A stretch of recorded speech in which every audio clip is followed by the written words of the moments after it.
Hello, Deepsa back. Today we are doing light chapter, something which is there in light chapter in physics.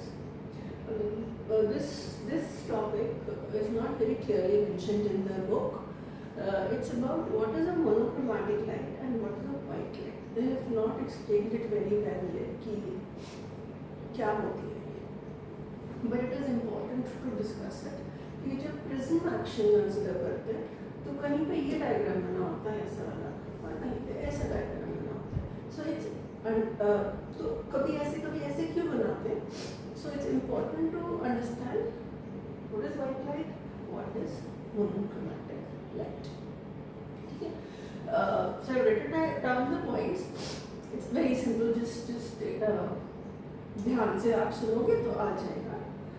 A white light is कि आप बहुत सारे colours लो और उनको आपस में एक साथ बांध दो. राइट. जो विब्ग्योर आप लोगों को पता है, violet, indigo, blue, green, orange, red, ये सारी कलर्स की अलग अलग रेज होती हैं और वो आपस में बांध दी जाती है. मतलब कोई हाथ से नहीं बांधता है, मतलब they are bundled together, they are travelling together. So when they travel together all 7 colours, और इसके अलावा और भी ultraviolet rays, infrared rays, X rays, gamma rays, आपने इन सबके नाम सुने होंगे. So when all of them are bundled together, एक साथ जब वो ट्रैवल करती हैं तो जो चीज़ बनती है, जो रे आती है, वो वाइट कलर की होती है. ठीक है. वो ना रेड होती है, ना वायलेट होती है, ना ब्लू होती है, कोई भी कलर की नहीं होती, वो वाइट बन जाती है. So that combined ray is called a white ray. So it has many colours, many मतलब विब्ग्योर तो है ही, plus and it has other invisible rays. कौन सी अदर इनविजिबल रेज होंगी? जैसे अभी मैंने बोला ultraviolet, infrared, X rays, gamma rays, beta rays, ये हो.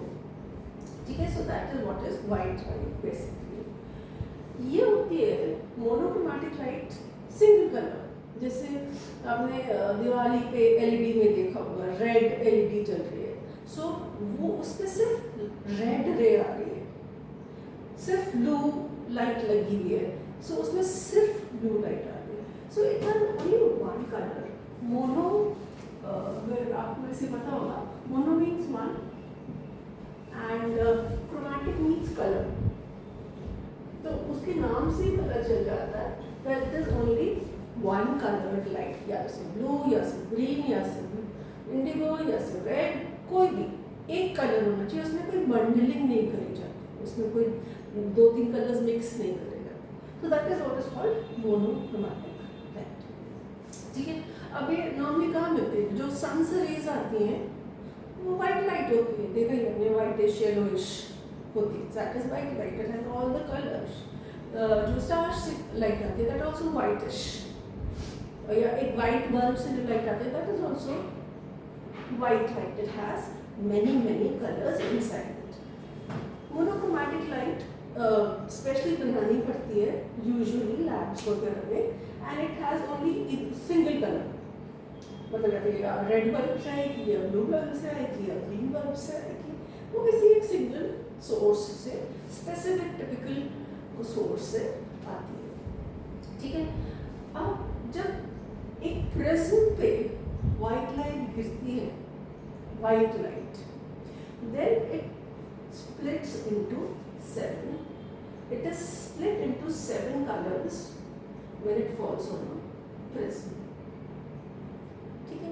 तो जब ऐसा डायग्राम बना है, तो अगर ये नहीं भी लिखा हुआ है तो भी आपको पता होना चाहिए कि ये जो लाइट आ रही है, इंसिडेंट रे, ये वाइट लाइट है. It has many colours.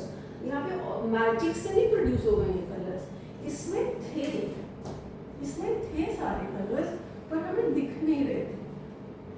ठीक है. तो जब फर्स्ट रिफ्रैक्शन हुआ तो थोड़े अलग हो गए. जब फिर से बाहर गए तो और अलग अलग हुए और अच्छे से हमको दिखने लग गए. मैजिकली प्रोड्यूस नहीं हो रहे कलर्स, इसके अंदर वाइट लाइट के अंदर ऑलरेडी थे, सिर्फ चिपके हुए थे. Now they have gotten split into different colours. अब इसमें तो है ही एक कलर, तो उसका स्प्लिट होने वाला और नॉन स्प्लिट होने वाला कोई बात ही नहीं है. It can not be split. Obviously जब है ये कलर तो किस चीज़ में टूटेगा, वैसे का वैसे ही रहेगा। ऑल्सो एक एक्सपेरिमेंट है बुक में कि अगर ये एक और उल्टे प्रिज्म पे डालते हैं तो दोबारा से वाइट लाइट बन जाती है। डबल प्रिज्म एक्सपेरिमेंट है बुक में। So it can rejoin these 7 colors can rejoin using an inverted prism। ये inverted prism है। इस अगर 7 colors को एक उल्टे प्रिज्म पे रख दें तो वापस वाइट लाइट बन जाती है। मतलब वाइट लाइट आई, नॉर्मल प्रिज्म पे डालेंगे तो 7 कलर्स बन जाएंगे। इन 7 कलर्स को एक उल्टा प्रिज्म रख के रखेंगे तो वापस वाइट बन जाएगा। White 7 colours again white. तो ये टूट भी सकते हैं, ये जॉइन भी हो सकते हैं, डिपेंडिंग ऑन कि प्रिज्म कैसे रखा है। अब इसमें तो जब टूट ही नहीं रहा तो वापस क्या जुड़ेगा, ये तो ऐसे ही जो है वही रहता है। It doesn't break, it doesn't join, nothing happens to it. It is not even इसके बारे में बात भी नहीं कर सकते। It doesn't split, it does not join. Now इसमें जो डिफरेंट कलर, अब देखो ये ऐसे ऐसे होते क्यों हैं, इनकी बेंडिंग अलग अलग होती है। यहाँ तो सारे एक साथ आए थे, एक ही एंगल पे आए थे, मगर वायलेट जो होता है सबसे ज्यादा बेंड होता है। देखो सबसे नीचे चला गया, मगर जो रेड है वो करीब करीब उतना बेंड नहीं हुआ। ये तो ऐसे जा रहा था, पूरा ऐसे चल गया, इतना ज्यादा बेंड हो गया वायलेट, मगर ये बहुत कम बेंड हुआ। So different colours have different bending और डिफरेंट रिफ्रैक्शंस। ठीक है, violet has the maximum bending. It means different rays have different bending and different refractive indices. Indices is plural of index. Refractive index आपने पढ़ा हो ना, तो क्योंकि multiple जैसे प्लूरल होता है ना, बॉय का बॉयज, गर्ल का गर्ल्स, ऐसे रिफ्रैक्टिव इंडेक्स, रिफ्रैक्टिव इंडिसेस। हम यहाँ पे ये भी लिख देते हैं, वायलेट बेंड्स द मोस्ट। सबसे ज्यादा बेंडिंग वायलेट की होती है।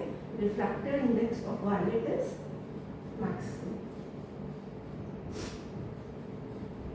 ठीक है, अब इसमें तो डिफरेंट होने की कोई बात ही नहीं, जब है ही तो ज्यादा किसका होगा और कम किसका होगा। So it is not even applicable. This point is not even applicable in a monochromatic light. Here, violet has the maximum bending, the red has the least bending. If they are all 7 colors present in the initial white light. I hope this is clear. और अगर ये diagram बना है तो you have to understand that they are talking about monochromatic light. अगर ऐसा कुछ split वाला, dispersion वाला बना है, they are talking about। ठीक है, थैंक यू।